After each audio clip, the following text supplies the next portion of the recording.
সরকার নির্বাচন কমিশন ও রাজনৈতিক দলগুলোর সমন্বিত প্রচেষ্টায় এবার অবাধ ও সুষ্ঠু নির্বাচন অনুষ্ঠিত হবে বলে প্রত্যাশা জানিয়েছেন প্রধান নির্বাচন কমিশনার এএমএম নাসির উদ্দিন। আগারগাঁওয়ে নির্বাচন ভবনের রাজনৈতিক দলগুলোর সাথে সংলাপে একথা বলেন তিনি। ইসির নিজস্ব কর্মকর্তাদের থেকে রিটার্নিং ও সহকারী রিটার্নিং কর্মকর্তা নিয়োগ, প্রতি কেন্দ্রে 5 জন সেনা সদস্য মোতায়েন, নির্বাচনে আচরণবিধি ভঙ্গ করলে ইসিকে কঠোর ব্যবস্থা নেয়া, লেভেল প্লেইং ফিল্ড নিশ্চিত করা সহ বেশ কিছু দাবি জানায় দলগুলো। বিস্তারিত জানাচ্ছেন ইয়াসিন রানা। জাতীয় নির্বাচনকে সামনে রেখে বিভিন্ন রাজনৈতিক দলের সাথে সংলাপ করছে নির্বাচন কমিশন। বুধবার সকালে সংলাপে অংশ নেয় জামাত, এনসিপি, গণসংহতি আন্দোলন সহ 7টি দল। স্বাগত বক্তব্যে সুষ্ঠু নির্বাচন আয়োজনে সবার সহযোগিতা চান প্রধান নির্বাচন কমিশনার। আপনারা সবাই কিন্তু জাতির কাছে ওয়াদাবদ্ধ একটা সুন্দর, ক্রেডিবল, গ্রহণযোগ্য নির্বাচন নিশ্চিত করার জন্য আপনারাও ওয়াদাবদ্ধ। আমি কাউকে শুনি নাই যে আমরা একটা গ্রহণযোগ্য নির্বাচন চাই না, এমন কোনো বক্তব্য কোনো রাজনৈতিক দল দেয় না। সবাই কিন্তু একটা সুন্দর, গ্রহণযোগ্য, একটা ক্রেডিবল নির্বাচনের জন্য জাতির কাছে ওয়াদা দিয়েছেন। এ সময় আচরণবিধির নানা দুর্বলতা, প্রশাসন নিরপেক্ষভাবে ঢেলে সাজানো এবং নির্বাচনী কেন্দ্রে সিসি ক্যামেরা বসানোর জোর দাবি জানায় রাজনৈতিক দলগুলোর নেতারা। টানা তৃতীয়বার অর্জন করেছে দেশের সেরা সুপার ব্র্যান্ড স্বীকৃতি বসুন্ধরা টিস্যু। নিজস্ব প্রতীকে যাতে নির্বাচন করে সেই বিষয়ে আপনাদের অটুট থাকার জন্য আমরা আপনাদেরকে আহ্বান জানাচ্ছি। একজন সেনা সদস্য একটা ভোট কেন্দ্রে দিলে এটা খুব একটা বেশি পরিবেশের জন্য গুরুত্বপূর্ণ হয় না। সংখ্যাটা একটু বৃদ্ধি করে অন্তত 5 জন সেনা সদস্য একটা ভোট কেন্দ্রে, স্ট্যাকিং ফোর্স তো থাকেই। দুপুরে ইসির সংলাপে অংশ নেয় বিএনপি, গণ অধিকার পরিষদ সহ 6টি দল। নির্বাচনে ডিসি, ইউএনওদের বদলে নিজস্ব জনবলকে দায়িত্ব দেওয়ার পরামর্শ দেন নেতারা। নিষিদ্ধ সংগঠনের কোনো নেতা নির্বাচনে অংশগ্রহণ করার সুযোগ পেতে পারে না।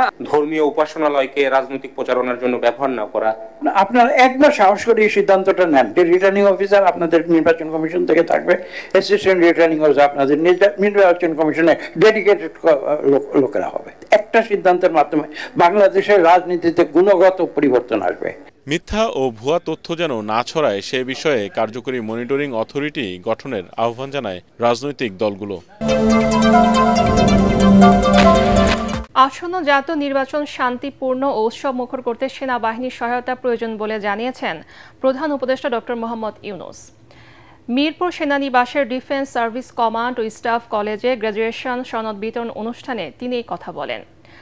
জুলাই গণ অভ্যুত্থানে সেনাবাহিনী সঠিক সময়ে সঠিক সিদ্ধান্ত নিয়েছিল জানিয়ে প্রধান উপদেষ্টা বাহিনীটির ভূয়সী প্রশংসা করেন। ইয়াসিন রানার আরেকটি রিপোর্ট। ডিফেন্স সার্ভিস কমান্ড ও স্টাফ কলেজ আয়োজিত কোর্স 2025 গ্র্যাজুয়েশন সনদ বিতরণ অনুষ্ঠানে প্রধান অতিথি হিসেবে যোগ দেন প্রধান উপদেষ্টা। অনুষ্ঠানে বাংলাদেশ সহ 24টি দেশের 311 জন অফিসারদের হাতে সনদ তুলে দেন তিনি। প্রধান উপদেষ্টা বলেন, দেশবাসীর দীর্ঘদিনের কাঙ্ক্ষিত এই নির্বাচনকে সত্যিকার অর্থে একটি শান্তিপূর্ণ, উৎসব ও আনন্দমুখর পরিবেশে অনুষ্ঠিত করতে চায় সরকার। এতে সেনাবাহিনীর সহায়তা কামনা করেন তিনি। Now the time for election, we are looking forward to it, and we announced the date for February, first half of February. Again, we need the support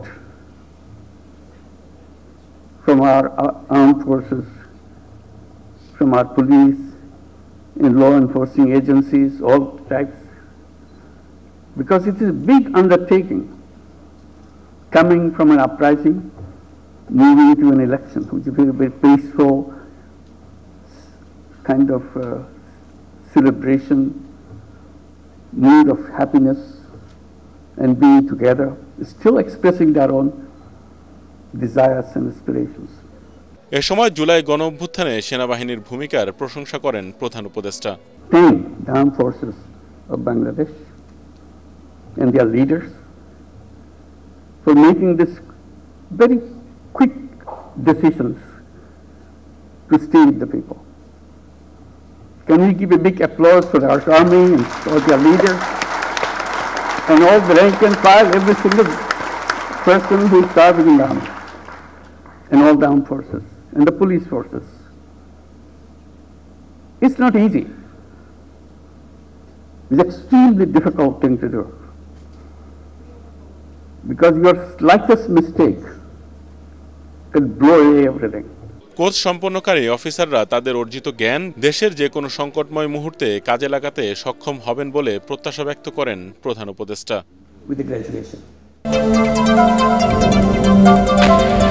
মানবতা বিরোধী অপরাধের দায়ে যখন শেখ হাসিনার বিচার চলছে, তখন মবক্রেসির মাধ্যমে একটি মহল বিচার প্রক্রিয়ার গুরুত্ব কমাতে বিশ্ব দৃষ্টিকে ভিন্ন খাতে নেয়ার চেষ্টা করছে বলে অভিযোগ করেছেন বিএনপি মহাসচিব মির্জা ফখরুল ইসলাম আলমগীর। রাজধানীতে এক অনুষ্ঠানে তিনি বলেন, ২৪-এর অভ্যুত্থান কারো একক কৃতিত্ব নয়। যে গণতন্ত্রের জন্য ছাত্র জনতা জীবন দিয়েছে সেখানে বিভক্তি সৃষ্টি করা হচ্ছে। জাতীয় স্বার্থে ভিন্ন মতকে শ্রদ্ধা জানানোর আহ্বান জানান তিনি। কামরুজ্জামান রাজীবের রিপোর্ট।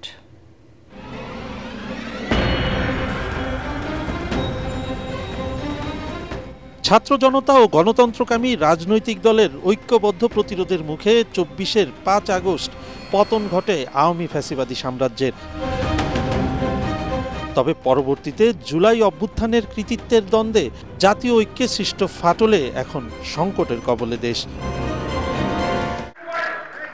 রাজধানীর একটি হোটেলে ২৪-এর গণ অভ্যুত্থানে বিএনপি শীর্ষক বইয়ের প্রকাশনা অনুষ্ঠানে বক্তারা বলেন, ২৪-এর গণ অভ্যুত্থানের পেছনে রয়েছে বিএনপির ১৬ বছরের রক্তাক্ত ইতিহাস, যা গণতন্ত্রকামী মানুষের অনুপ্রেরণা হয়ে থাকবে।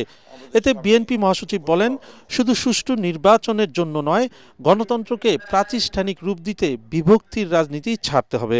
আমরা এখানে অন্যের মতকে সহ্য করতে চাই না, আমরা তাকে উড়িয়ে দিতে চাই। এই জায়গা থেকে আমাদেরকে সরে আসতে হবে। যদি আমরা সাস্টেইনেবল হতে চাই, একটা ব্যবস্থা তৈরি করতে চাই, ব্যর্থ রাষ্ট্রে পরিণত হতে না চাই, তাহলে গণতন্ত্রকে আমাদের এখানে নারিশ করতে হবে, তাকে প্রতিপালন করতে হবে। কোন দল কে জিতলো কে হারলো, ইটস নট ইম্পর্টেন্ট। ইম্পর্টেন্ট হচ্ছে যে আমাদের গণতান্ত্রিক প্রতিষ্ঠানটা শক্তিশালী হলো কিনা। মির্জা ফখরুল অভিযোগ করেন, শেখ হাসিনার বিরুদ্ধে রায়কে কেন্দ্র করে মব ভায়োলেন্স বিচার প্রক্রিয়াকে ভিন্ন খাতে নেয়ার চেষ্টা। গণতন্ত্রের প্রধান বিষয় পরমত সহিষ্ণুতা, নির্বাচনের মাধ্যমে জাতিকে গণতান্ত্রিক সংস্কৃতিতে ফিরে যেতে হবে। যখন দেখি যে আপনার একদিকে ফ্যাসিস্ট হাসিনার মানবতা বিরোধী অপরাধের জন্য রায় দেওয়া হচ্ছে, অন্যদিকে দেখি একটা মবক্রেসি ভায়োলেন্স চলছে।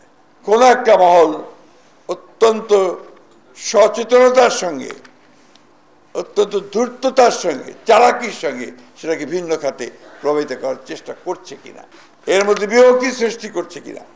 সবাইকে নিয়ে গণতন্ত্রকে প্রাতিষ্ঠানিক রূপ দেয় বিএনপির অঙ্গীকার বলে জানান দলটির মহাসচিব।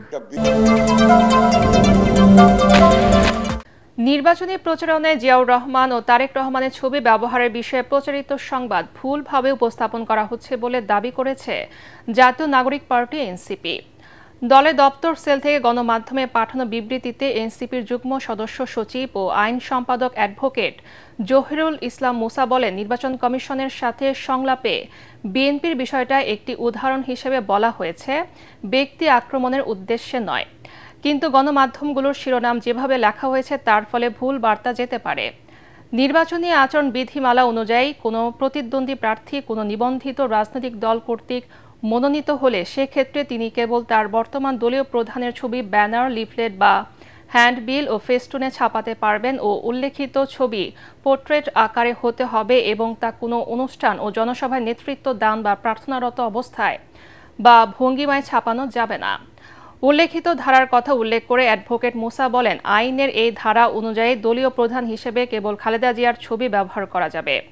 কিন্তু বাস্তবে দেখা যাচ্ছে এই নিয়মটা মানা হচ্ছে না এবং ভবিষ্যতেও এটি অব্যাহত থাকলে বিধিমালা প্রয়োগের বিষয়টি তারা নির্বাচন কমিশনের নজরে আনেন। সাবেক প্রধানমন্ত্রী শেখ হাসিনার ফাঁসির রায়ের পর দেশে নাশকতার কোনো শঙ্কা নেই বলে জানালেন স্বরাষ্ট্র উপদেষ্টা জাহাঙ্গীর আলম চৌধুরী।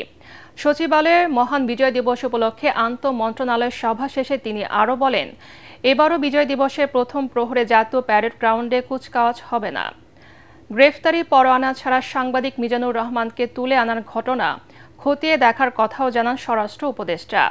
রিপোর্টে জানাচ্ছেন মাহবুব কবির চপল।